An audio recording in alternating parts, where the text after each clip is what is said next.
ಓಂ ಶಾಂತಿ. ಒಂದು ಸುಂದರವಾದ ಕಥೆಯಿಂದ ಇಂದಿನ ಚಿಂತನೆಯನ್ನು ಪ್ರಾರಂಭ ಮಾಡೋಣ.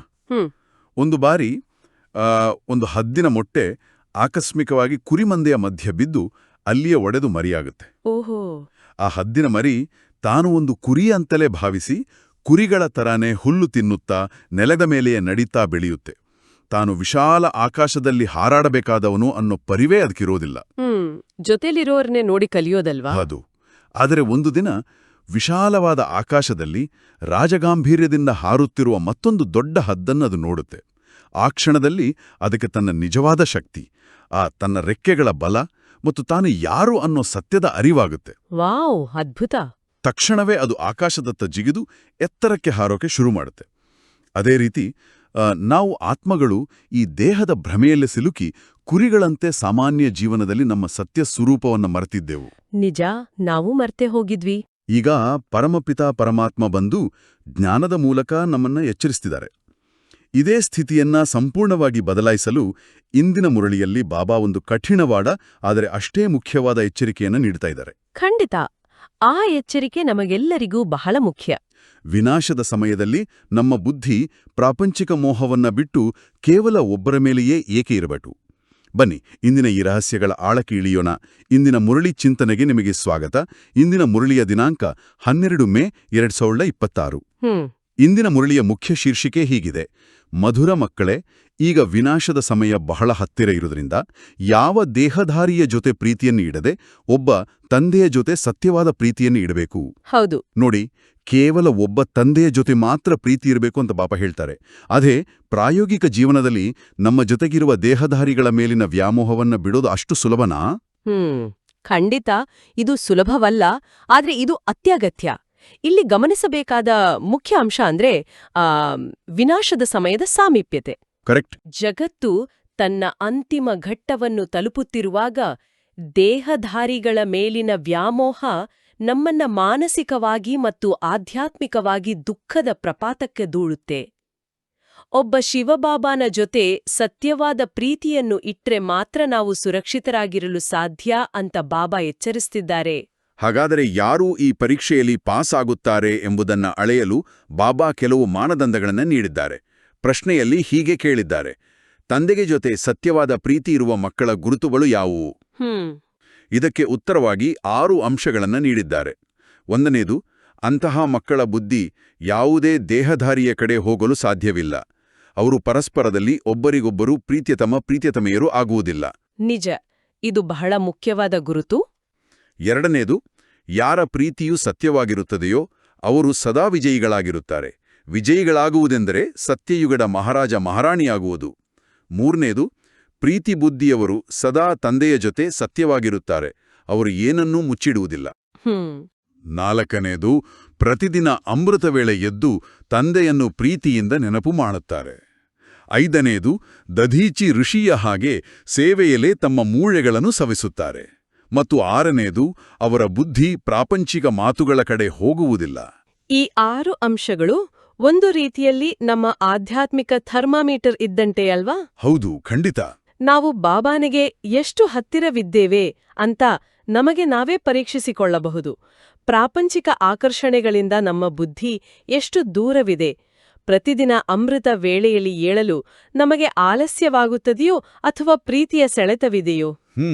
ಮತ್ತು ದಧೀಚಿ ಋಷಿಯಂತೆ ನಿಸ್ವಾರ್ಥ ಸೇವೆ ಎಂದರೆ ಇಂದಿನ ಕಾಲದಲ್ಲಿ ನಮ್ಮ ಸಮಯ, ಶಕ್ತಿ ಮತ್ತು ಸಂಕಲ್ಪಗಳನ್ನು ಸಂಪೂರ್ಣವಾಗಿ ಈಶ್ವರೀಯ ಕಾರ್ಯಕ್ಕೆ ಸಮರ್ಪಿಸುವುದು.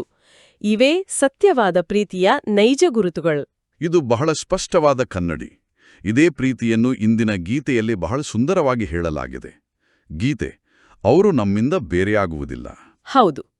ಒಮ್ಮೆ ನಾವು ಪರಮಾತ್ಮನನ್ನು ಸತ್ಯ ಹೃದಯದಿಂದ ಒಪ್ಪಿಕೊಂಡರೆ ಆ ತಂದೆ ಎಂದಿಗೂ ನಮ್ಮ ಕೈಬಿಡುವುದಿಲ್ಲ.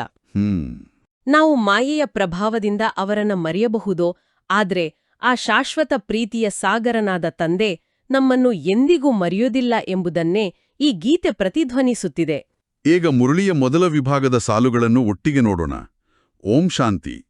ಇದು ಬ್ರಹ್ಮ ಮುಖವಂಶಾವಳಿ ಬ್ರಾಹ್ಮಣ ಕುಲಭೂಷಣರು ಪ್ರತಿಜ್ಞೆ ಮಾಡುತ್ತಾರೆ, ಏಕೆಂದರೆ ಅವರ ಪ್ರೀತಿ ಒಬ್ಬ ತಂದೆಯ ಜೊತೆ ಇದೆ. ಹೌದು. ಇದು ವಿನಾಶದ ಸಮಯ ಎಂದು ನೀವು ತಿಳಿದಿದ್ದೀರಿ. ವಿನಾಶವಂತೂ ಆಗಲೇಬೇಕೆಂದು ತಂದೆ ತಿಳಿಸುತ್ತಾರೆ.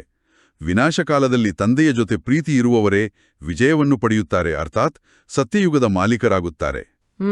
ವಿಶ್ವದ ಮಾಲೀಕರು, ರಾಜರು ಆಗುತ್ತಾರೆ, ಪ್ರಜೆಗಳು ಆಗುತ್ತಾರೆ ಎಂದು ಶಿವತಂದೆಯು ತಿಳಿಸಿದ್ದಾರೆ. ಆದರೆ ಪದವಿಯಲ್ಲಿ ಬಹಳ ಅಂತರವಿರುತ್ತದೆ. ಎಷ್ಟು ತಂದೆಯ ಜೊತೆ ಪ್ರೀತಿಯನ್ನಿಡುತ್ತೀರೋ, ನೆನಪಿನಲ್ಲಿ ಇರುತ್ತೀರೋ, ಅಷ್ಟು ಶ್ರೇಷ್ಠ ಪದವಿಯನ್ನು ಪಡೆಯುತ್ತೀರಿ. ನಿಜ. ತಂದೆಯ ನೆನಪಿನಿಂದಲೇ ನಿಮ್ಮ ವಿಕರ್ಮಗಳ ಹೊರೆ ಭಸ್ಮವಾಗುವುದು ಎಂದು ತಂದೆ ತಿಳಿಸುತ್ತಾರೆ. ವಿನಾಶಕಾಲೆ ವಿಪರೀತ ಬುದ್ಧಿ ಎಂದು ನೀವು ಬರೆಯುವುದಕ್ಕೆ ಹೆದರಬೇಕಾಗಿಲ್ಲ. ವಿಪರೀತ ಬುದ್ಧಿಯವರ ವಿನಾಶವಾಗುತ್ತದೆ ಮತ್ತು ಪ್ರೀತಿ ಬುದ್ಧಿ ಇರುವವರ ವಿಜಯವಾಗುತ್ತದೆ ಎಂದು ತಂದೆಯ ಸ್ವತಃವಾಗಿ ತಿಳಿಸುತ್ತಾರೆ. ತಂದೆಯು ಅವಶ್ಯವಾಗಿ ತಿಳಿಸುತ್ತಾರೆ, ಈ ಜಗತ್ತಿನಲ್ಲಿ ಯಾರಲ್ಲಿಯೂ ಪ್ರೀತಿಯಿಲ್ಲ, ನಿಮ್ಮದೇ ಪ್ರೀತಿ ಇರುವುದು. ಹೌದು. ಪರಮಾತ್ಮ ಮತ್ತು ಶ್ರೀಕೃಷ್ಣನ ಮಹಿಮೆಯು ಭಿನ್ನವಾಗಿದೆ ಎಂದು ಬರೆದರೆ ಗೀತೆಯ ಭಗವಂತ ಯಾರು ಎಂದು ಅವಶ್ಯವಾಗಿ ಸಿದ್ಧವಾಗುತ್ತದೆ. ಬಾಬಾ ಹೇಳ್ತಾರೆ, ಕೇವಲ ಜ್ಞಾನದಿಂದ ಪದವಿ ಸಿಗಲ್ಲ, ನೆನಪಿನಿಂದ ಸಿಗುತ್ತೆ ಅಂತ. ಖಂಡಿತ. ನೆನಪು ಅಂದ್ರೆ ಕೇವಲ ತಲೆಯಲ್ಲಿ ಒಂದು ಮಾಹಿತಿ ಇರುವುದಲ್ಲ. ನೆನಪು ಎಂದ್ರೆ ಆಳವಾದ ಪ್ರೀತಿಯ ಕನೆಕ್ಷನ್.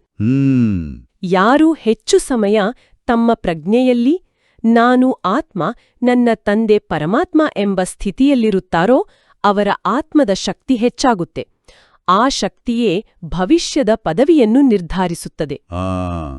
ಇಲ್ಲಿ ಬಾಬಾ ವಿನಾಶಕಾಲೆ ವಿಪರೀತ ಬುದ್ಧಿ ಅಂತ ಹೇಳಿದ್ದಾರಲ್ವಾ? ಜಗತ್ತಿನಲ್ಲಿ ಜೀವಿಸ್ತಿರುವಾಗ ನಾವು ಟಿವಿ ನೋಡ್ತೀವಿ, ನ್ಯೂಸ್ ಕೇಳ್ತೀವಿ, ಯುದ್ಧ, ಆರ್ಥಿಕ ಕುಸಿತಗಳ ಬಗ್ಗೆ ತಿಳಿಯುತ್ತೇವೆ. ಈ ಎಲ್ಲ ಆಗುಹೋಗುಗಳಿಂದ ಸಂಪೂರ್ಣವಾಗಿ ಕಣ್ಣು ಮುಚ್ಚಿಕೊಳ್ಳಲು ಸಾಧ್ಯವೇ? ಬಹಳ ಒಳ್ಳೆ ಪ್ರಶ್ನೆ. ವಿಪರೀತ ಬುದ್ಧಿ ಎಂದರೆ ಪ್ರಪಂಚದ ಆಗುಹೋಗುಗಳ ಬಗ್ಗೆ ಮಾಹಿತಿ ಇಟ್ಟುಕೊಳ್ಳಬಾರದು ಎಂದಲ್ಲ. ಓಹೋ. ಮಾಹಿತಿ ಇಟ್ಟುಕೊಳ್ಳುವುದು ಬೇರೆ, ಆ ಮಾಹಿತಿಯೊಳಗೆ ಸಿಲುಕಿ ನಮ್ಮ ಆಂತರಿಕ ಶಾಂತಿಯನ್ನು ಕಳೆದುಕೊಳ್ಳುವುದು ಬೇರೆ. ಉದಾಹರಣೆಗೆ, ಪ್ರಸ್ತುತ ಜಗತ್ತಿನ ಭಯಾನಕ ವಾತಾವರಣ, ನ್ಯೂಸ್ ಚಾನೆಲ್ಗಳ ಅಬ್ಬರ ಇವುಗಳನ್ನು ನೋಡಿ ನಾವೂ ಭಯಭೀತರಾದರೆ ನಮ್ಮ ಬುದ್ಧಿ ವಿಪರೀತವಾಯಿತು ಅಂದರ್ಥ. ಅರ್ಥವಾಯಿತು. ಆದರೆ ಆ ಎಲ್ಲಾ ಸುದ್ದಿಗಳ ನಡುವೆಯೂ ಇದು ನಾಟಕದ ಅಂತಿಮ ದೃಶ್ಯ, ನನ್ನ ತಂದೆ ನನ್ನೊಂದಿಗಿದ್ದಾರೆ ಎಂಬ ಅಚಲವಾದ ಧೈರ್ಯದಿಂದ ಪರಮಾತ್ಮನ ನೆನಪಿನಲ್ಲಿ ಕುಳಿತು ಜಗತ್ತಿಗೆ ಶಾಂತಿಯ ಪ್ರಕಂಪನಗಳನ್ನ ಹರಡುವುದೇ ನೈಜವಾದ ಪ್ರೀತಿ ಬುದ್ಧಿ. ಅದ್ಭುತವಾಗಿ ವಿವರಿಸಿದ್ರಿ. ಈ ಸತ್ಯವನ್ನ ಬೇರೆಯವರಿಗೆ ಹೇಗೆ ತಲುಪಿಸುವುದು ಅಂತ ಬಾಬಾ ಮುಂದಿನ ಸಾಲುಗಳಲ್ಲಿ ಹೇಳ್ತಾರೆ. ಜ್ಞಾನಸಾಗರ ಪತಿತಪಾವನ ಪರಮಪಿತ ಪರಮಾತ್ಮನಾಗಿದ್ದಾರೆಯೋ ಅಥವಾ ನೀರಿನ ನದಿಯೋ, ಜ್ಞಾನದ ಗಂಗೆಯೋ ಅಥವಾ ನೀರಿನ ಗಂಗೆಯೋ ಎಂದು ಬಾಬಾ ಬಹಳ ಸಹಜವಾಗಿ ತಿಳಿಸ್ತಾರೆ. ಹೌದು. ಎರಡನೇ ಮಾತು, ನೀವು ಯಾವಾಗ ಪ್ರದರ್ಶನಿಗಳನ್ನ ಇಡುತ್ತೀರಂದ್ರೆ ಮೊಟ್ಟಮೊದಲು ಗೀತಾ ಪಾಠಶಾಲೆಯವರನ್ನು ನಿಮಂತ್ರಣ ಕೊಟ್ಟು ಕರೆಯಬೇಕು. ಅವರಂತೂ ಬೇಕಾದಷ್ಟು ಜನ ಇದ್ದಾರೆ, ಅವರಿಗೆ ನಿಮಂತ್ರಣ ಕೊಡಬೇಕು. ಯಾರು ಶ್ರೀಮದ್ ಭಗವದ್ಗೀತೆಯ ಅಭ್ಯಾಸ ಮಾಡುತ್ತಾರೆಯೋ ಅವರಿಗೆ ಮೊದಲು ನಿಮಂತ್ರಣೆ ಕೊಡಬೇಕು. ಏಕೆಂದರೆ ಅವರು ಮರೆತು ಬಿಟ್ಟಿದ್ದಾರೆ, ಎಲ್ಲರಿಗೂ ಮರೆಸಿದ್ದಾರೆ. ಅವರನ್ನು ಕರೆದು ಹೇಳಬೇಕು, ಇಲ್ಲಿ ಬಂದು ತಿಳಿದುಕೊಳ್ಳಿ, ನಂತರ ನಿಮಗೆ ಹೇಗೆ ಬೇಕೋ ಹಾಗೆ ಮಾಡಿ. ನಿಜ. ಗೀತೆಯ ಬಗ್ಗೆ ತಿಳಿಸುತ್ತಾ ಗೀತೆಯ ಬಗ್ಗೆಯೇ ಇವರು ಪ್ರಚಾರ ಮಾಡುತ್ತಾರೆಂದು ಮನುಷ್ಯರು ತಿಳಿಯುತ್ತಾರೆ. ಗೀತೆಯಿಂದಲೇ ಸ್ವರ್ಗದ ಸ್ಥಾಪನೆಯಾಯಿತು. ಗೀತೆಯ ಮಹಿಮೆ ಬಹಳ ಇದೆ, ಆದರೆ ಭಕ್ತಿ ಮಾರ್ಗದ ಗೀತೆಯಲ್ಲ. ನಾನು ಸತ್ಯವಾಗಿದ್ದೇನೆ, ಸತ್ಯವನ್ನೇ ಹೇಳುತ್ತೇನೆ ಎಂದು ಬಾಬಾ ತಿಳಿಸುತ್ತಾರೆ. ಮನುಷ್ಯರು ತಪ್ಪಾಗಿ ತಿಳಿದುಕೊಂಡಿದ್ದಾರೆ. ಯಾರೂ ಸತ್ಯವನ್ನು ಹೇಳುವುದಿಲ್ಲ, ನಾನೇ ಸತ್ಯವನ್ನು ಹೇಳುವುದು. ಪರಮಾತ್ಮನನ್ನು ಸರ್ವವ್ಯಾಪಿ ಎನ್ನುವುದು ಅಸತ್ಯವಾಗಿದೆ. ಇವೆಲ್ಲವೂ ವಿನಾಶ ಹೊಂದುತ್ತವೆ ಮತ್ತು ಕಲ್ಪ ಹೀಗೆಯೇ ಆಗುತ್ತದೆ. ಹೌದು. ನೀವು ಸಹ ಮೊಟ್ಟಮೊದಲು ಮುಖ್ಯವಾಗಿ ಇದನ್ನೇ ತಿಳಿಸಬೇಕಾಗಿದೆ. ಯುರೋಪಿಯನರು ವಿನಾಶಕಾಲೆ ವಿಪರೀತ ಬುದ್ಧಿಯವರು ಎಂದು ತಂದೆ ತಿಳಿಸುತ್ತಾರೆ.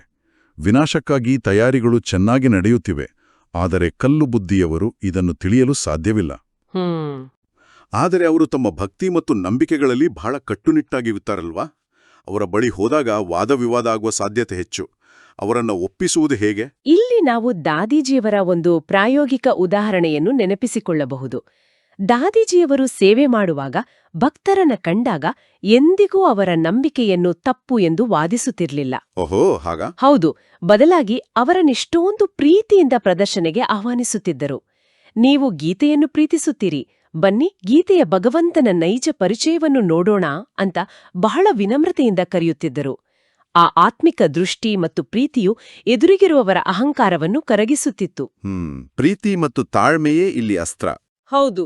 ನೀರಿನ ಗಂಗೆ ಪಾಪ ತೊಳೆಯುವುದಿಲ್ಲ, ಜ್ಞಾನದ ಗಂಗೆಯೇ ಆತ್ಮವನ್ನು ಪಾವನ ಮಾಡುವುದು ಎಂಬ ಸತ್ಯವನ್ನು ತಾಳ್ಮೆಯಿಂದ ವಿವರಿಸುತ್ತಿದ್ದರು. ಇನ್ನು ವಿಜ್ಞಾನಿಗಳ ಬಗ್ಗೆ ಹೇಳಬೇಕಂದ್ರೆ ಬಾಬಾ ವಿಜ್ಞಾನದ ಅಹಂಕಾರವನ್ನು ಕಲ್ಲು ಬುದ್ಧಿ ಅಂತಿದ್ದಾರೆ. ಕರೆಕ್ಟ್. ಯುರೋಪಿಯನ್ನರು ತಮ್ಮ ಬುದ್ಧಿಮತ್ತೆಯನ್ನು ವಿನಾಶಕಾರಿ ಅಸ್ತ್ರಗಳನ್ನು ತಯಾರಿಸಲು ಬಳಸುತ್ತಿದ್ದಾರೆ. ಆದರೆ ನಾವು ಸಹ ಒಂದು ಕಾಲದಲ್ಲಿ ಅದೇ ಪ್ರಾಪಂಚಿಕ ಆಕರ್ಷಣೆಗಳಲ್ಲಿದ್ದೆವು. ಆದರೆ ಈಗ ಜ್ಞಾನದಿಂದ ಪಾರಸ ಬುದ್ಧಿ ಆಗ್ತಾ ಇದೀವಿ. ಇದೆಲ್ಲ ಅರ್ಥವಾಯಿತು. ಆದರೆ ನಾವು ಜ್ಞಾನ ಮಾರ್ಗದಲ್ಲಿದ್ದರೂ ನಮ್ಮಲ್ಲಿಯೂ ವ್ಯತ್ಯಾಸಗಳಿವೆ ಅಲ್ವೇ? ಬಾಬಾ ಮುಂದಿನ ಸಾಲುಗಳಲ್ಲಿ ಬಹಳ ಕಠಿಣವಾದ ಪದಗಳನ್ನು ಬಳಸಿದ್ದಾರೆ. ತಂದೆಯನ್ನು ಜ್ಞಾನಸಾಗರ, ದಯಾಸಾಗರ ಎಂದು ಕರೆಯುತ್ತಾರೆ. ಕೇವಲ ತಮ್ಮ ಕಲ್ಯಾಣವನ್ನೇ ಮಾಡಿಕೊಳ್ಳಲು ಬಾರದವರು ಬೇರೆಯವರ ಕಲ್ಯಾಣವನ್ನು ಹೇಗೆ ಮಾಡಲು ಸಾಧ್ಯ? ಯಾರು ಜ್ಞಾನವನ್ನು ಧಾರಣೆ ಮಾಡುವುದಿಲ್ಲವೋ ಪದವಿಯೂ ಅಂತಹದ್ದೇ ಪಡೆಯುತ್ತಾರೆ. ಯಾರು ಸೇವಾಧಾರಿಗಳಿರುತ್ತಾರೆಯೋ ಅವರು ಉನ್ನತ ಪದವಿ ಪಡೆಯುತ್ತಾರೆ. ಅವರನ್ನೇ ಬಾಬಾರವರು ಪ್ರೀತಿ ಮಾಡುತ್ತಾರೆ. ನಿಜ. ನಂಬರ್ ವಾರ್ ಪುರುಷಾರ್ಥಾನುಸಾರವಾಗಿಯೇ ಆಗುತ್ತದೆ. ತಂದೆಯ ಜೊತೆ ನಮಗೆ ಪ್ರೀತಿ ಇಲ್ಲದಿದ್ದರೆ ಪದವಿಯೂ ಸಿಗುವುದಿಲ್ಲ ಎಂದು ಕೆಲವರು ಇದನ್ನು ತಿಳಿದುಕೊಂಡಿಲ್ಲ. ಅವರು ಸ್ವಂತ ಮಕ್ಕಳಾಗಿರಲಿ ಅಥವಾ ಮಲತಾಯಿ ಮಕ್ಕಳಾಗಿರಲಿ, ವಿನಾಶಕಾಲೆ ಪ್ರೀತಿ ಬುದ್ಧಿ ಇಲ್ಲವಿದ್ದರೆ, ತಂದೆಯನ್ನು ಅನುಸರಿಸದಿದ್ದರೆ ಹೋಗಿ ಸಣ್ಣ ಪದವಿಯನ್ನು ಪಡೆಯುತ್ತಾರೆ. ದೈವಿ ಗುಣವೂ ಬೇಕಾಗಿದೆ. ಎಂದೂ ಸುಳ್ಳು ಹೇಳಬಾರದಾಗಿದೆ. ನಾನು ಸತ್ಯವನ್ನೇ ಹೇಳುತ್ತೇನೆ. ಯಾರು ನನ್ನ ಜೊತೆ ಪ್ರೀತಿ ಮಾಡುವುದಿಲ್ಲವೋ ಅವರಿಗೆ ಪದವಿಯೂ ಸಿಗುವುದಿಲ್ಲ. ಪ್ರಯತ್ನಪಟ್ಟು 21 ಜನ್ಮಗಳ ಆಸ್ತಿಯನ್ನು ಪಡೆಯಬೇಕು. ಹೌದು. ಅಂದ ಮೇಲೆ ಪ್ರದರ್ಶನಿ ಮೇಳಗಳಲ್ಲಿ ಮೊಟ್ಟ ಮೊದಲು ಗೀತಾ ಪಾಠಶಾಲೆಯವರಿಗೆ ನಿಮಂತ್ರಣ ಕೊಡಬೇಕು. ಏಕೆಂದರೆ ಅವರು ಭಕ್ತರಲ್ಲವೇ? ಗೀತಾ ಪಾಠಿಗಳು ಅವಶ್ಯವಾಗಿ ಕೃಷ್ಣನನ್ನು ನೆನಪು ಮಾಡುತ್ತಾರೆ. ಆದರೆ ಏನನ್ನು ತಿಳಿದುಕೊಂಡಿಲ್ಲ. ಕೃಷ್ಣ ಕೊಳಲನ್ನು ಊದಿದನು, ಹಾಗಾದರೆ ರಾಧೆಯಲ್ಲಿ ಹೋದಳು? ಸರಸ್ವತಿಗೆ ವೀಣೆಯನ್ನು ಕೊಟ್ಟರು, ಕೊಳಲನ್ನು ಕೃಷ್ಣನಿಗೆ ಕೊಟ್ಟರು. ಮನುಷ್ಯರು ಹೇಳುತ್ತಾರೆ ನಮ್ಮನ್ನು ಅಲ್ಲಾ ಹುಟ್ಟಿಸಿದನು ಎಂದು. ಆದರೆ ಅಲ್ಲ ಯಾರು ಎಂದೇ ಗೊತ್ತಿಲ್ಲ. ಇದು ಭಾರತದ ಮಾತಾಗಿದೆ. ಭಾರತದಲ್ಲೇ ದೇವತೆಗಳ ರಾಜ್ಯವಿತ್ತು. ಅವರ ಚಿತ್ರಗಳಿಗೆ ಮಂದಿರದಲ್ಲಿ ಪೂಜೆಯಾಗುತ್ತದೆ. ನಿಜ. ಇಡುತ್ತಾರೆ. ಅವುಗಳ ಮೇಲೆ ಪಕ್ಷಿಗಳು ಕೊಳುಕು ಮಾಡುತ್ತವೆ. ಲಕ್ಷ್ಮೀನಾರಾಯಣ, ರಾಧೇಕೃಷ್ಣ ಮೂರ್ತಿಗಳನ್ನು ಎಂಥ ಒಳ್ಳೆ ಸ್ಥಳದಲ್ಲಿ ಕೂರಿಸುತ್ತಾರೆ. ಅವರಿಗೆ ಮಹಾರಾಜ, ಮಹಾರಾಣಿ ಎನ್ನುತ್ತಾರೆ. ಕಿಂಗ್ ಎನ್ನುವ ಅಕ್ಷರ ಆಂಗ್ಲ ಭಾಷೆಯದಾಗಿದೆ. ಎಷ್ಟೊಂದು ಧನವನ್ನು ವ್ಯಯ ಮಾಡಿ ಮಂದಿರಗಳನ್ನು ಕಟ್ಟುತ್ತಾರೆ. ಏಕೆಂದರೆ ಆ ಮಹಾರಾಜರುಗಳು ಪವಿತ್ರವಾಗಿದ್ದರು. ಯಥಾ ರಾಜ ರಾಣಿ ತಥಾ ಪ್ರಜಾ ಎನ್ನುವಂತೆ ಎಲ್ಲರೂ ಪೂಜ್ಯರಾಗಿದ್ದರು. ನೀವೇ ಪೂಜ್ಯ ಮತ್ತು ಪೂಜಾರಿಗಳಾಗುತ್ತೀರಿ. ಬಾಬಾ ಹೇಳ್ತಾರೆ ಮಲತಾಯಿ ಮಕ್ಕಳು ಮತ್ತು ಸ್ವಂತ ಮಕ್ಕಳು ಅಂತ. ಹೌದು. ಜ್ಞಾನವನ್ನು ಕೇಳುತ್ತಿರುವ ನಾವೆಲ್ಲರೂ ಅವರ ಮಕ್ಕಳೇ ಅಲ್ಲವೇ? ಇದು ಸ್ವಲ್ಪ ಕಠಿಣ ಅನಿಸುವುದಿಲ್ಲವೇ? ಬಾಬಾ ಈ ಪದವನ್ನು ನಮ್ಮನ್ನು ಎಚ್ಚರಿಸಲು ಬಳಸಿದ್ದಾರೆ. ಸ್ವಂತ ಮಕ್ಕಳು ಎಂದರೆ ತಂದೆಯ ಗುಣಗಳನ್ನು, ಜ್ಞಾನವನ್ನು ಸಂಪೂರ್ಣವಾಗಿ ತಮ್ಮ ಜೀವನದಲ್ಲಿ ಅಳವಡಿಸಿಕೊಂಡು ಇತರರ ಸೇವೆ ಮಾಡುವವರು. ಅರ್ಥವಾಯಿತು. ಮಲತಾಯಿ ಮಕ್ಕಳು ಎಂದರೆ ಯಾರು ಕೇವಲ ಜ್ಞಾನವನ್ನು ಕಿವಿಯಿಂದ ಕೇಳ್ತಾರೋ ಆದರೆ ಯಾವುದೇ ಧಾರಣೆ ಮಾಡುವುದಿಲ್ಲವೋ ಅವರು. ಮಾತೇಶ್ವರಿ, ಜಗದಾಂಬ ಅರ್ಥಾತ್ ಮಮ್ಮ ಅವರ ಜೀವನ ನೋಡಿ. ಮಮ್ಮ ಅವರು ಜ್ಞಾನವನ್ನು ಕೇಳಿದ ತಕ್ಷಣ 100% ಧಾರಣೆ ಮಾಡಿದ್ರು. ಓಹೋ! ಜ್ಞಾನ ಕೇವಲ ಅವರ ತಲೆಯಲ್ಲಿರಲಿಲ್ಲ, ಅವರ ಪ್ರತಿಯೊಂದು ಕರ್ಮ, ದೃಷ್ಟಿ, ನಡವಳಿಕೆಯಲ್ಲಿ ದೈವಿ ಗುಣಗಳು ತುಂಬಿದ್ದವು. ಅತೀ ದೊಡ್ಡ ಸೇವಾಧಾರಿಯಾಗಿದ್ರು. ಹಾಗಾಗಿ ಅವರು ನಂಬರ್ 1 ಆದ್ರು. ಮಮ್ಮ ಅವರ ಆದರ್ಶ ನಿಜಕ್ಕೂ ನಮಗೆ ದಾರಿದೀಪ. ಇಲ್ಲಿ ಪವಿತ್ರತೆಯ ಕಾರಣದಿಂದಲೇ ಲಕ್ಷ್ಮೀನಾರಾಯಣರು ಅಷ್ಟು ಪೂಜ್ಯರಾದರು ಅನ್ನೋದು ಸ್ಪಷ್ಟವಾಗಿದೆ. ಆದರೆ ನಾವು ಈ ಪವಿತ್ರತೆಯನ್ನ ಕಾಪಾಡಿಕೊಳ್ಳುವಾಗ ಒಂದು ಬಹಳ ಸೂಕ್ಷ್ಮವಾದ ಬಲೆಗೆ ಬೀಳ್ತೇವೆ ಎಂದು ಬಾಬಾ ಮುಂದಿನ ಸಾಲುಗಳಲ್ಲಿ ಎಚ್ಚರಿಸ್ತಾರೆ. ಮೊದಲ ಮಾತಾಗಿದೆ ತಂದೆಯನ್ನು ನೆನಪು ಮಾಡುವುದು. ತಂದೆಯ ನೆನಪು ಮಾಡುವ ಅಭ್ಯಾಸದಿಂದಲೇ ಧಾರಣೆ ಆಗುವುದು. ಒಬ್ಬರ ಜೊತೆ ಪ್ರೀತಿ ಇಲ್ಲ ಎಂದರೆ ಬೇರೆ ಬೇರೆಯವರ ಜೊತೆ ಪ್ರೀತಿ ಅಂಟುಕೊಂಡ್ಬಿಡ್ತದೆ. ನಿಜ. ಕೇವರು ಇಂಥ ಮಕ್ಕಳಿದ್ದಾರೆ, ಒಬ್ಬರನ್ನೊಬ್ಬರು ಎಷ್ಟು ಪ್ರೀತಿಸ್ತಾರೆ. ಶಿವಬಾಬಾರವರನ್ನು ಕೂಡ ಅಷ್ಟು ಪ್ರೀತಿಸುವುದಿಲ್ಲ. ನಿಮ್ಮ ಬುದ್ಧಿಯೋಗ ನನ್ನ ಜೊತೆ ಇರಬೇಕು ಅಥವಾ ಒಬ್ಬರಿಗೊಬ್ಬರು ಪ್ರಿಯತಮರಾಗಬೇಕು ಎಂದು ಶಿವಬಾಬಾ ಕೇಳುತ್ತಾರೆ. ನಂತರ ನನ್ನನ್ನು ಸಂಪೂರ್ಣವಾಗಿ ಮರೆತೇ ಹೋಗ್ತಾರೆ. ನಿಮಗಂತೂ ಬುದ್ಧಿಯೋಗ ನನ್ನ ಜೊತೆ ಸೇರಿಸಬೇಕಾಗಿದೆ. ಇದಲ್ಲೇ ಪರಿಶ್ರಮ ಇರುವುದು. ಬುದ್ಧಿ ಮುರಿಯುವುದೇ ಇಲ್ಲ. ಶಿವಬಾಬನ ಬದಲಾಗಿ ಒಬ್ಬರನ್ನೊಬ್ಬರು ನೆನಪು ಮಾಡ್ತಲೇ ಇರ್ತಾರೆ. ಬಾಬಾ ಹೆಸರನ್ನು ಹೇಳಿದರೆ ವಿರೋಧಿಗಳಾಗ್ಬಿಡ್ತಾರೆ. ನಂತರ ನಿಂದನೆ ಮಾಡುವುದಕ್ಕೂ ತಡ ಮಾಡುವುದಿಲ್ಲ. ಹೌದು. ಈ ಬಾಬನನ್ನು ನಿಂದಿಸಿದರೆ ಆ ಕ್ಷಣವೇ ಶಿವಬಾಬರವರಿಗೆ ಕೇಳಿಸುತ್ತದೆ. ಬ್ರಹ್ಮನಿಂದ ಓದಿಲ್ಲ ಎಂದ ಮೇಲೆ ಶಿವಬಾಬಾರವರಿಂದಲೂ ಓದಲು ಸಾಧ್ಯವಿಲ್ಲ. ಬ್ರಹ್ಮನ ಹೊರತು ಶಿವಬಾಬಾ ಕೂಡ ಏನೂ ಹೇಳಲು ಸಾಧ್ಯವಿಲ್ಲ. ಆದ್ದರಿಂದಲೇ ಸಾಕಾರ ಬಾಬನನ್ನು ಕೇಳಿ ಎಂದು ಬಾಬಾ ಹೇಳುತ್ತಾರೆ. ಖಂಡಿತ. ಕೆಲವು ಒಳ್ಳೊಳ್ಳೆಯ ಮಕ್ಕಳು ಸಾಕಾರ ತಂದೆಯ ಮಾತನ್ನು ಕೇಳುವುದೇ ಇಲ್ಲ. ಇವರಂತೂ ಪುರುಷಾರ್ಥಿ ಎಂದು ಹೇಳುತ್ತಾರೆ. ಪುರುಷಾರ್ಥಿಗಳಂತೂ ಎಲ್ಲರೂ ಆಗಿದ್ದಾರೆ. ಆದರೆ ನೀವಂತೂ ತಂದೆ ತಾಯಿನೂ ಅನುಸರಿಸಬೇಕಲ್ಲವೇ? ಕೆಲವರು ತಿಳಿಸಿ ಹೇಳಿದರೆ ತಿಳಿದುಕೊಳ್ಳುತ್ತಾರೆ, ಕೆಲವರ ಅದೃಷ್ಟದಲ್ಲಿ ಇಲ್ಲವೆಂದರೆ ತಿಳಿದುಕೊಳ್ಳೋದೇ ಇಲ್ಲ, ಸೇವಾಧಾರಿಗಳು ಆಗೋದಿಲ್ಲ. ಆದರೆ ಬುದ್ಧಿ ಒಬ್ಬ ತಂದೆ ಜೊತೆ ಇಡಬೇಕಾಗಿದೆ. ಇತ್ತೀಚಿನ ದಿನಗಳಲ್ಲಿ ಬಹಳ ಆತ್ಮಗಳು ತಮ್ಮಲ್ಲಿ ಶಿವಬಾಬಾ ಬರುತ್ತಾರೆ ಅನ್ನುತ್ತಾರೆ. ಇದರಿಂದ ಜಾಗರೂಕರಾಗಬೇಕಾಗಿದೆ. ಮಾಯೆಯ ಪ್ರವೇಶ ಆಗ್ತದೆ. ನಿಜ, ಇದು ದೊಡ್ಡ ಮಾಯೆ. ಹಿಂದೆ ಯಾರಲ್ಲಿ ಶ್ರೀನಾರಾಯಣ ಇತ್ಯಾದಿಗಳು ಬರುತ್ತಿದ್ರೋ ಅವರುಗಳೂ ಈಗ ಇಲ್ಲ. ಕೇವಲ ಪ್ರವೇಶದಿಂದ ಏನೂ ಆಗೋದಿಲ್ಲ. ನನ್ನನ್ನು ನೆನಪು ಮಾಡಿ ಎಂದು ತಂದೆ ತಿಳಿಸುತ್ತಾರೆ. ಉಳಿದಂತೆ ನನ್ನಲ್ಲಿ ಇವರು ಬರುತ್ತಾರೆ, ಅವರು ಬರ್ತಾರೆ ಎನ್ನುವುದೆಲ್ಲ ಬರೀ ಮಾಯೆಯಾಗಿದೆ. ಹೌದು. ನನ್ನ ನೆನಪೇ ಇಲ್ಲವೆಂದ್ರೆ ಪ್ರಾಪ್ತಿ ಹೇಗೆ ಆಗುತ್ತದೆ? ಎಲ್ಲಿಯವರೆಗೂ ತಂದೆ ಜೊತೆ ಡೈರೆಕ್ಟ್ ಯೋಗ ಇರೋದಿಲ್ಲವೋ ಅಲ್ಲಿಯವರೆಗೂ ಪದವಿಯೂ ಸಿಗೋದಿಲ್ಲ, ಧಾರಣೆಯೂ ಆಗೋದಿಲ್ಲ. ಬಾಬಾ ಹೇಳುತ್ತಾರೆ, ಸೇವೆ ಮಾಡುತ್ತಲೇ ಒಬ್ಬರ ಮೇಲೊಬ್ಬರು ಅಂಟಿಕೊಳ್ಳುವುದು, ಪ್ರಿಯತಮ ಪ್ರಿಯತಮೆಯರಾಗುವುದು. ಇದು ಹೇಗೆ ಸಾಧ್ಯ? ಇದು ಹೇಗಿದೆ ಅಂದ್ರೆ, ಒಂದು ಕಂಪ್ಯೂಟರ್ಗೆ ಹಾನಿಕಾರಕ ವೈರಸ್ ಅಟ್ಯಾಕ್ ಆದ ಹಾಗೆ. ನೋಡಲು ಬಹಳ ಆಕರ್ಷಕವಾದ, ಸುರಕ್ಷಿತವಾದ ಇಮೇಲ್ ಬರುತ್ತೆ. ಆದರೆ ಅದನ್ನು ಕ್ಲಿಕ್ ಮಾಡಿದ ಕೂಡಲೇ ಒಳಗಿರುವ ಮುಖ್ಯ ಸಿಸ್ಟಮ್ ಹ್ಯಾಕ್ ಆಗುತ್ತೆ. ಓಹೋ. ಅದೇ ರೀತಿ ನಾವು ಜ್ಞಾನ ಮಾರ್ಗದಲ್ಲಿ ಯಾರದೋ ಸೇವೆ, ಅವರ ಮಾತುಗಾರಿಕೆ ಅಥವಾ ಅವರ ಗುಣಗಳನ್ನು ನೋಡಿ ಪ್ರಭಾವಿತರಾಗ್ತೇವೆ. ಇವರು ಬಹಳ ಒಳ್ಳೆಯ ಜ್ಞಾನಿ, ಇವರ ಜೊತೆ ಇದ್ರೆ ನನಗೂ ಖುಷಿಯಾಗುತ್ತದೆ ಎಂದುಕೊಳ್ಳುತ್ತಲೇ ನಮ್ಮ ಬುದ್ಧಿಯ ಕನೆಕ್ಷನ್ ಡೈರೆಕ್ಟ್ ಶಿವಬಾಬಾನಿಂದ ಕಡಿತಗೊಳ್ಳುತ್ತೆ. ಅಂದ್ರೆ ಆ ದೇಹದಾರಿಯ ಮೇಲೆ ಅಂಟಿಕೊಳ್ತದೆ ಅಲ್ವಾ? ಹೌದು. ಅದಕ್ಕಾಗಿಯೇ ಬಾಬಾ ಬ್ರಹ್ಮಬಾಬಾನ ಉದಾಹರಣೆಯನ್ನು ಪದೇ ಪದೇ ಕೊಡ್ತಾರೆ. ಸಾಕಾರ ಬ್ರಹ್ಮಬಾಬಾ ಅವರು ಶಿವಬಾಬಾನ ಪ್ರತಿಯೊಂದು ಶ್ರೀಮತವನ್ನು ಎಷ್ಟೊಂದು ಕರಾರುವಾಗಿ ಪಾಲನೆ ಮಾಡಿದ್ರು ಎಂದರೆ, ಜಗತ್ತೇ ವಿರೋಧಿಸಿದ್ರೂ ಅವರ ಬುದ್ಧಿ ಯಾವುದೇ ದೇಹಧಾರಿಯ ಮೇಲೆ ಅಂಟಿಕೊಂಡಿರಲಿಲ್ಲ. ಕೇವಲ ಒಬ್ಬ ಶಿವಬಾಬಾ, ಎರಡನೆಯವರು ಯಾರೂ ಇಲ್ಲ ಎಂಬ ಸ್ಥಿತಿ ಅವರದ್ದಾಗಿತ್ತು. ಹಾಗೆಯೇ ಕೆಲವರು ನನ್ನಲ್ಲಿ ಆತ್ಮ ಬಂತು, ಆ ದೇವತೆ ಬಂದರು ಎಂದು ಹೇಳಿಕೊಳ್ಳುತ್ತಾರೆ. ಬಾಬಾ ಸ್ಪಷ್ಟಪಡಿಸುತ್ತಾರೆ, ಇದೆಲ್ಲ ಕೇವಲ ಭ್ರಮೆ ಮತ್ತು ಮಾಯೆ. ಡೈರೆಕ್ಟ್ ಕನೆಕ್ಷನ್ ಇಲ್ಲದಿದ್ದರೆ ಯಾವುದೇ ಪ್ರಾಪ್ತಿ ಇಲ್ಲ. ಹಾಗಾದರೆ ನಮ್ಮ ದೈನಂದಿನ ಗಡಿಬಿಡಿಯ ಜೀವನದಲ್ಲಿ ಈ ಡೈರೆಕ್ಟ್ ಕನೆಕ್ಷನ್ ಅನ್ನು ಗಟ್ಟಿಗೊಳಿಸಿಕೊಳ್ಳೋದು ಹೇಗೆ? ಇದರ ಬಗ್ಗೆ ಬಾಬಾ ಅಂತಿಮ ವಿಭಾಗದಲ್ಲಿ ಬಹಳ ಆಳವಾಗಿ ವಿವರಿಸಿದ್ದಾರೆ. ನೀವು ನನ್ನೊಬ್ಬನನ್ನ ನೆನಪು ಮಾಡಬೇಕು ಎಂದು ತಂದೆ ತಿಳಿಸುತ್ತಾರೆ.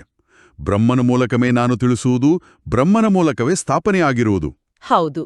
ತ್ರಿಮೂರ್ತಿಗಳು ಅವಶ್ಯವಾಗಿ ಬೇಕು. ಕೆಲವರು ಬ್ರಹ್ಮ ಚಿತ್ರವನ್ನು ನೋಡಿ ಕೋಪಗೊಳ್ಳುತ್ತಾರೆ. ಇನ್ನು ಕೆಲವರು ಕೃಷ್ಣ 84 ಜನ್ಮ ತೆಗೆದುಕೊಳ್ಳುತ್ತಾನೆ ಎಂದ್ರೆ ಕೋಪಗೊಳ್ಳುತ್ತಾರೆ. ಚಿತ್ರವನ್ನು ಹರಿದು ಬಿಡುತ್ತಾರೆ. ಅರೇ, ಇವಂತೂ ತಂದೆ ಮಾಡಿಸಿರುವ ಚಿತ್ರಗಳು.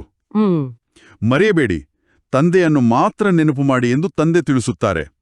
ಬಂಧನದಲ್ಲಿರುವವರು ಕೂಡ ಅಳುವ ಅವಶ್ಯಕತೆ ಇಲ್ಲ. ಮನೆಯಲ್ಲಿ ಕುಳಿತು ತಂದೆಯನ್ನು ನೆನಪು ಮಾಡ್ತಾ ಇರಿ. ಬಂಧನದಲ್ಲಿ ಇರುವವರಿಗೆ ಇನ್ನೂ ಹೆಚ್ಚಿನ ಪದವಿ ಸಿಗಬಹುದು. ನಿಜ. ನೀವು ಮಕ್ಕಳಿಗೆ ಜ್ಞಾನ ಕೊಡುವವರು ಒಬ್ಬರೇ ತಂದೆಯಾಗಿದ್ದಾರೆ.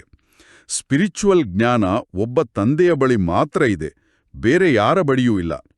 ಜ್ಞಾನಸಾಗರ ಒಬ್ಬ ಪರಮಪಿತ ಪರಮಾತ್ಮ ಮಾತ್ರ ಆಗಿದ್ದಾರೆ. ಅವರಿಗೆ ಮುಕ್ತಿದಾತ ಎಂದು ಕರೆಯುತ್ತಾರೆ. ಇದರಲ್ಲಿ ಹೆದರುವ ಮಾತೇನಿದೆ? ಹೌದು. ತಂದೆ ಮಕ್ಕಳಿಗೆ ತಿಳಿಸುತ್ತಾರೆ, ಮಕ್ಕಳು ಬೇರೆಯವರಿಗೆ ತಿಳಿಸಬೇಕು. ನನ್ನನ್ನು ನೆನಪು ಮಾಡುವುದರಿಂದ ಸದ್ಗತಿಯನ್ನು ಪಡೆಯುತ್ತೀರಿ ಎಂದು ತಂದೆ ತಿಳಿಸುತ್ತಾರೆ. ಸತ್ಯಯುಗದಲ್ಲಿ ರಾಮರಾಜ್ಯವಿರುತ್ತದೆ, ಕಲಿಯುಗದಲ್ಲಿ ಅದು ಇಲ್ಲ. ಸತ್ಯಯುಗದಲ್ಲಿ ಒಂದೇ ರಾಜ್ಯವಿರುತ್ತದೆ. ಈ ಮಾತುಗಳು ಸಹ ನಿಮ್ಮಲ್ಲಿ ನಂಬರ್ವಾರ್ ಬುದ್ಧಿಯಲ್ಲಿ ಧಾರಣೆ ಆಗುತ್ತದೆ. ಯಾರ ಬುದ್ಧಿಯಲ್ಲಿ ಧಾರಣೆ ಆಗುವುದಿಲ್ಲವೋ ಅವರನ್ನು ವಿನಾಶಕಾಲೆ ವಿಪರೀತ ಬುದ್ಧಿ ಎನ್ನುತ್ತಾರೆ. ಪದವಿಯೂ ಪಡೆಯುವುದಿಲ್ಲ. ಎಲ್ಲರ ವಿನಾಶವಂತೂ ಆಗಲೇಬೇಕಾಗಿದೆ. ಈ ಮಾತೇನು ಕಡಿಮೆ ಅಲ್ಲ. ಖಂಡಿತ. ವಿನಾಶಕಾಲೆ ಪ್ರೀತಿ ಬುದ್ಧಿಯವರಾಗಿ ಎಂದು ತಂದೆಯೂ ತಿಳಿಸುತ್ತಾರೆ. ಇದು ನಿಮ್ಮ ಅಂತಿಮ ಜನ್ಮವಾಗಿದೆ. ಈಗ ನೀವು ಪ್ರೀತಿ ನೀಡದೇ ಇದ್ದರೆ ಪದವಿಯನ್ನು ಪಡೆಯಲು ಸಾಧ್ಯವಿಲ್ಲ. ಸತ್ಯವಾದ ಹೃದಯದವರ ಮೇಲೆ ತಂದೆ ರಾಜಿಯಾಗುತ್ತಾರೆ. ದದೀಚಿ ಋಷಿಯ ಹಾಗೆ ಮೂಳೆಗಳನ್ನು ಸೇವೆಯಲ್ಲಿ ಸವೆಸಬೇಕು. ಯಾವಾಗ ಗ್ರಹಚಾರ ಕುಳಿತುಕೊಳ್ಳುತ್ತದೆ ಎಂದರೆ ಅನೇಕ ತರಹದ ಮಾಯೆಯ ಬಿರುಗಾಳಿ ಬರುತ್ತಲೇ ಇರುತ್ತದೆ. ಇದಕ್ಕಿಂತ ಲೌಕಿಕವೇ ಸರಿ, ಅಲ್ಲಿಗೆ ಹೊರಟು ಹೋಗೋಣ, ಇಲ್ಲಂತೂ ಯಾವ ಮಜವೂ ಇಲ್ಲ ಎಂದು ಹೇಳುತ್ತಾರೆ. ಅಲ್ಲಂತೂ ನಾಟಕವಿದೆ, ಸಿನಿಮಾಗಳಿವೆ. ಯಾರು ಈ ಮಾತುಗಳಲ್ಲಿ ಇರುತ್ತಾರೆಯೋ ಅವರು ಇಲ್ಲಿರುವುದು ಬಹಳ ಕಷ್ಟ. ನಿಜ. ಪುರುಷಾರ್ಥ ಮಾಡಿ ಉನ್ನತ ಪದವಿಯನ್ನು ಪಡೆಯಬಹುದು. ಬೆಳಿಗ್ಗೆ ಎದ್ದು ಕುಳಿತುಕೊಳ್ಳದಿದ್ರೆ ಮಜಾ ಬರುವುದಿಲ್ಲ. ಮಲಗಿಕೊಂಡರೆ ಕೆಲವೊಮ್ಮೆ ನಿದ್ದೆ ಬರ್ತದೆ. ಎದ್ದು ಕುಳಿತುಕೊಳ್ಳುವುದರಿಂದ ಒಳ್ಳೆಯ ವಿಚಾರಗಳು ಬರುತ್ತವೆ, ಬಹಳ ಮಜಾ ಬರುತ್ತದೆ ಎಂದು ಬಾಬಾ ತಿಳಿಸುತ್ತಾರೆ. ಬಾಬಾ ಹೇಳುತ್ತಾರೆ, ಅಮೃತ ವೇಳೆ ಏಳಬೇಕು ಅಂತ. ಹೌದು. ನಿಜ ಹೇಳಬೇಕೆಂದ್ರೆ ಕೆಲವೊಮ್ಮೆ ನಿದ್ದೆ ಮಗ್ಗಲಿನಲ್ಲಿ ಬಹಳ ಆಲಸ್ಯ ಬರ್ತದೆ. ಅಮೃತ ವೇಳೆ ಏಳದೇ ಇದ್ರೆ ಜ್ಞಾನದಲ್ಲಿ ಮುಂದೆ ಹೋಗಲು ಸಾಧ್ಯವೇ ಇಲ್ಲವೇ? ಇದು ಅತಿ ಮುಖ್ಯ. ಬಾಬಾ ಅಮೃತ ವೇಳೆಯನ್ನು ಕೇವಲ ಒಂದು ನಿಯಮವಾಗಿ ಹೇಳಿಲ್ಲ, ಅದೊಂದು ರಕ್ಷಣಾ ಕವಚ. ಹಗಲಿನಲ್ಲಿ ನಾವು ಅನೇಕ ಲೌಕಿಕ ಸಮಸ್ಯೆಗಳು, ಮಾಯೆಯ ಬಿರುಗಾಳಿಗಳನ್ನು ಎದುರಿಸ್ತೇವೆ. ಆ ಸಮಯದಲ್ಲಿ ನಮ್ಗೆ ಶಕ್ತಿ ಕೊಡುವುದೇ ನಾವು ಬೆಳಗಿನ ಜಾವ ಅಂದ್ರೆ ಅಮೃತ ವೇಳೆಯಲ್ಲಿ ಕೂಡಿಟ್ಟ ಯೋಗದ ಬಲ. ಆ ಶಾಂತ ಸಮಯದಲ್ಲಿ ಬಾಬಾನಿಂದ ನೇರವಾಗಿ ಶಕ್ತಿಯನ್ನು ಸೆಳೆದುಕೊಂಡ್ರೆ ಇಡೀ ದಿನ ಖುಷಿಯ ನಶೆ ಉಳಿಯುತ್ತದೆ. ಮತ್ತು ಮನೆಯಲ್ಲೇ ಬಂಧನದಲ್ಲಿರುವವರು ಹೊರಗಡೆ ಹೋಗಿ ಸಾವಿರಾರು ಜನರಿಗೆ ಭಾಷಣ ಮಾಡುವವರಿಗಿಂತ ಹೆಚ್ಚಿನ ಪದವಿ ಪಡೆಯಲು ಹೇಗೆ ಸಾಧ್ಯ ಅಂತ ಬಾಬಾ ಹೇಳಿದ್ರಲ್ವಾ? ಹೌದು. ಆಧ್ಯಾತ್ಮಿಕ ಪದವಿ ಅಳಿಯುವುದು ನೀವು ಎಷ್ಟು ಮೈಕ್ ಹಿಡಿದು ಮಾತನಾಡಿದ್ದೀರಿ ಎಂಬುದರ ಮೇಲಲ್ಲ, ನಿಮ್ಮ ಮನಸ್ಸಿನ ಕನೆಕ್ಷನ್ ಎಷ್ಟು ಪ್ರಬಲವಾಗಿದೆ ಎಂಬುದರ ಮೇಲೆ. ಓಹೋ. ಅವರ ಮೌನ ಮತ್ತು ಯೋಗದ ಪ್ರಕಂಪನಗಳೇ ಅತಿದೊಡ್ಡ ಸೇವೆ ಮಾಡುತ್ತೆ. ಮತ್ತು ಬಾಬಾ ದಧೀಚಿ ಋಷಿಯ ಉದಾಹರಣೆ ಕೊಟ್ಟಿದ್ದಾರಲ್ವೇ, ನಮ್ಮ ಈ ಅಂತಿಮ ಜನ್ಮದ ಪ್ರತಿಯೊಂದು ಶ್ವಾಸ, ಸಮಯ ಮತ್ತು ಶಕ್ತಿಯನ್ನು ಈಶ್ವರೀಯ ಸೇವೆಗೆ ದಾನ ಮಾಡಬೇಕು. ಖಂಡಿತ. ಮುರಳಿಯ ಕೊನೆಯ ಸಾಲುಗಳಲ್ಲಿ ಬಾಬಾ ನಮ್ಮ ಸ್ಥಾಪನೆಯ ಕಾರ್ಯದ ಬಗ್ಗೆ ಹೇಳಿದ್ದಾರೆ. ಇನ್ನು ಸ್ವಲ್ಪ ದಿನಗಳು ಮಾತ್ರ ಬಾಕಿ ಉಳಿದಿವೆ. ನಾವು ತಂದೆಯಿಂದ ವಿಶ್ವದ ರಾಜ್ಯಭಾಗ್ಯವನ್ನು ತೆಗೆದುಕೊಳ್ಳುತ್ತಿದ್ದೇವೆ. ಈ ರೀತಿ ನೆನಪು ಮಾಡಿದರೂ ಸಹ ಖುಷಿಯ ನಶೆ ಏರುತ್ತದೆ. ಖುಷಿ ಇಲ್ಲ ಎಂದರೆ ತಂದೆಯ ಜೊತೆ ಪ್ರೀತಿ ಇಲ್ಲ ಎಂದರ್ಥ. ಅಮೃತ ವೇಳೆಯಲ್ಲಿ ಏಕಾಂತ ಚೆನ್ನಾಗಿರುತ್ತದೆ. ಎಷ್ಟು ತಂದೆಯನ್ನು ನೆನಪು ಮಾಡುತ್ತೀರೋ ಅಷ್ಟು ಖುಷಿಯ ನಶೆ ಏರಿರುತ್ತದೆ. ಹೌದು. ಈ ಓದಿನಲ್ಲಿ ಗ್ರಹಚಾರಿ ಕುಳಿತುಕೊಳ್ಳುತ್ತದೆ, ಏಕೆಂದರೆ ತಂದೆಯನ್ನು ಮರೆತು ಬಿಡುತ್ತಾರೆ. ತಂದೆಯಿಂದ ಆಸ್ತಿಯನ್ನು ಪಡೆಯಬೇಕಾದರೆ ಮನಸ ವಾಚ ಕರ್ಮಣ ಸೇವೆಯನ್ನು ಮಾಡಬೇಕು. ಈ ಸೇವೆಯಲ್ಲಿಯೇ ಈ ಅಂತಿಮ ಜನ್ಮವನ್ನು ಕಳೆಯಬೇಕು. ಒಂದು ವೇಳೆ ಪ್ರಾಪಂಚಿಕ ಮಾತುಗಳಿಗೆ ಏನಾದರೂ ಅಂಟಿಕೊಂಡರೆ ಈ ಸೇವೆಯನ್ನು ಯಾವಾಗ ಮಾಡುತ್ತೀರಿ? ನಿಜ. ನಾಳೆ ಎನ್ನುತ್ತಾ ಶರೀರವನ್ನು ಬಿಟ್ಟುಬಿಡುತ್ತಾರೆ. ಸ್ವರ್ಗಕ್ಕೆ ಕರೆದುಕೊಂಡು ಹೋಗಲು ತಂದೆ ಬಂದಿದ್ದಾರೆ. ಇಲ್ಲಂತೂ ಯುದ್ಧಗಳಲ್ಲಿ ಎಷ್ಟೊಂದು ಜನ ಸಾಯುತ್ತಾರೆ, ಎಷ್ಟೊಂದು ಜನರಿಗೆ ದುಃಖವಾಗುತ್ತದೆ. ಅಲ್ಲಂತೂ ಜಗಳ ಇತ್ಯಾದಿ ಇರುವುದೇ ಇಲ್ಲ. ಇದೆಲ್ಲ ಅಂತ್ಯದಲ್ಲಿ ಆಗಬೇಕಾಗಿದೆ. ನಿರ್ಧನಿಕರು ಸಾಯುತ್ತಾರೆ, ಆದರೆ ಧನಿಯನ್ನು ತಿಳಿದಿರುವವರು ರಾಜ್ಯಭಾಗ್ಯವನ್ನು ಪಡೆಯುವರು. ನಾವು ನಮ್ಮ ಸಂಪಾದನೆಯನ್ನು, ನಮ್ಮದೇ ತನು ಮನ ಧನದಿಂದ ನಮ್ಮ ರಾಜ್ಯವನ್ನು ಸ್ಥಾಪಿಸುತ್ತಿದ್ದೇವೆ ಎಂದು ಪ್ರದರ್ಶನಗಳಲ್ಲಿ ತಿಳಿಸಬೇಕು. ಭಿಕ್ಷೆ ಬೇಡುವ ಅಗತ್ಯವಿಲ್ಲ. ಹೌದು. ಅನೇಕ ಸಹೋದರ ಸಹೋದರಿಯರು ಒಟ್ಟುಗೂಡಿ ರಾಜಧಾನಿಯನ್ನು ಸ್ಥಾಪನೆ ಮಾಡ್ತಿರುವರು. ನೀವು ಕೋಟಿಗಟ್ಲೆ ಒಟ್ಟು ಸೇರಿಸಿ ವಿನಾಶ ಮಾಡುತ್ತೀರಿ. ನಾವು ಒಂದೊಂದು ಪೈಸೆಯನ್ನು ಒಟ್ಟುಗೂಡಿಸಿ ವಿಶ್ವದ ಮಾಲೀಕರಾಗುತ್ತೇವೆ. ಎಷ್ಟು ಅದ್ಭುತವಾದ ಮಾತಾಗಿದೆ. ಬಾಬಾ ಹೇಳ್ತಾರೆ, ಆ ಜಗತ್ತು ಕೋಟಿಗಟ್ಲೆ ಖರ್ಚು ಮಾಡಿ ವಿನಾಶಕ್ಕೆ ಕಾಯುತ್ತಿದೆ, ಆದರೆ ನಾವು ನಯಾ ಪೈಸೆ ಕೂಡಿಸಿ ಹೊಸ ಜಗತ್ತನ್ನೇ ಕಟ್ಟುತ್ತಿದ್ದೇವೆ. ಇದು ನಿಜಕ್ಕೂ ರೋಮಾಂಚನಕಾರಿ. ಈಗ ಮುರುಳಿಯ ಮುಕ್ತಾಯದ ಸಾಲುಗಳನ್ನು ಓದೋಣ. ಮಧುರಾತಿ ಮಧುರ ಅಗಲಿ ಹೋಗಿ ಮರಳಿ ಸಿಕ್ಕಿರುವ ಮಕ್ಕಳ ಪ್ರತಿ ಮಾತಾಪಿತಾ ಬಾಬ್ದಾದಾರವರ ನೆನಪು, ಪ್ರೀತಿ ಹಾಗೂ ಸುಪ್ರಭಾತ. ಆತ್ಮಿಕ ಮಕ್ಕಳಿಗೆ ಆತ್ಮಿಕ ತಂದೆಯ ನಮಸ್ತೆ. ಧಾರಣೆಗಾಗಿ ಮುಖ್ಯ ಸಾರ. ಬಾಬಾ ಹೇಳ್ತಾರೆ, 1ನೇದು, ಅಮೃತ ವೇಳೆ ಏಕಾಂತದಲ್ಲಿ ಕುಳಿತು ತಂದೆಯನ್ನು ಪ್ರೀತಿಯಿಂದ ನೆನಪು ಮಾಡಬೇಕು. ಪ್ರಾಪಂಚಿಕ ಮಾತುಗಳನ್ನ ಬಿಟ್ಟು ಈಶ್ವರೀಯ ಸೇವೆಯಲ್ಲಿ ತೊಡಗಬೇಕು.